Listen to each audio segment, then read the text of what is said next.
आणि विशेषतः आपण त्याचा एक हिस्सा असतो आणि आपण डोळ्याने पाहिलेलं असतं की बारीक बारीक गोष्टींसाठी लेखक, दिग्दर्शक आणि कॅमेरामन आणि संगीतकार आणि सगळी माणसं, सगळे कलाकार त्याच्यासाठी किती झटले. त्यावेळी ना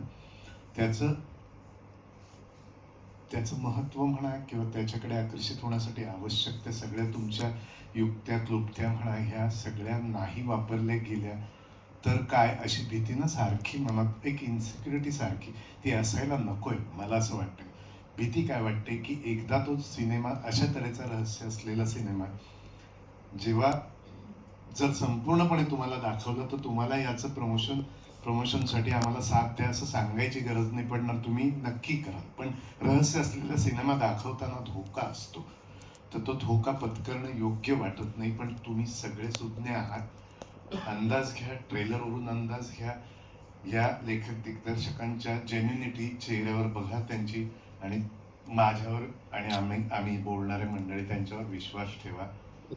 मला खोटं बोलायला आवडत नाही. सिनेमा मी बाहेर आलो बघून, मला यांनी पुण्यात बोलवलं होतं, मी बाहेर आलो बघून आणि पहिल्यांदा असं वाटलं की याचं प्रमोशन चांगलं झालं पाहिजे.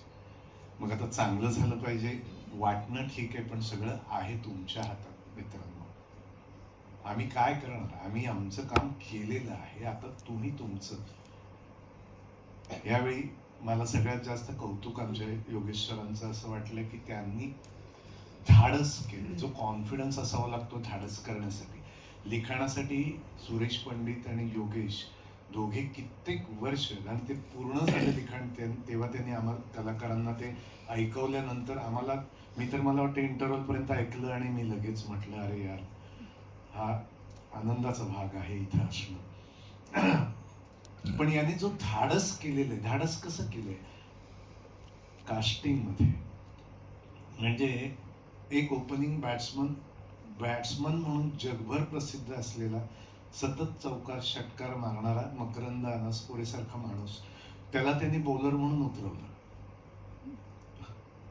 आणि मॅच जिंकून दिली त्या बॉलरने.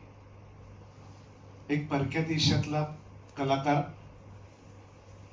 बॅट्समन मागवला आणि इथे त्यांना ऑलराऊंडरची भूमिका दिली रवी सरांना. त्यांनी ती पूर्ण केली, त्यांनी ही मॅच जिंकून दिली. आणि माझ्यासारख्या सगळे मारधाड वाईट कृत्य करणारा म्हणून प्रसिद्ध असलेला माणूस या मॅडम गोरेगावात असून माझ्याकडे बघत नाहीत समोरून केलं, इतकी माझी प्रतिमा बिघडवली सगळ्यांनी. तर मला त्यांनी सांगितलं आता तुम्ही संत प्रवृत्तीचे व्हा. थोडस मला कठीण गेलं खरंच, मला सवयच नाही चांगलं काम करायची. तर हे सगळं धाडस केलं तेव्हा आम्ही साशंक होतो, त्यांना कॉन्फिडन्स होता. पण त्यांनी मॅच जिंकल्यानंतर आम्ही त्यांचं अभिनंदन केलं. मॅच जिंकलेली आहे, पण पुढचं सगळं मंडळी, मी फार मी इमोशनल झालो असं दाखवणार नाही, कारण का की याच्यामधले कष्ट मी सारखा या दोघांच्या सतत फोनवर बोलायचा प्रयत्न करत असतो की हा प्रयत्न तुमचा इतका सक्सेसफुल झालाय की आता तुम्ही कुठे कमी पडू देऊ नका.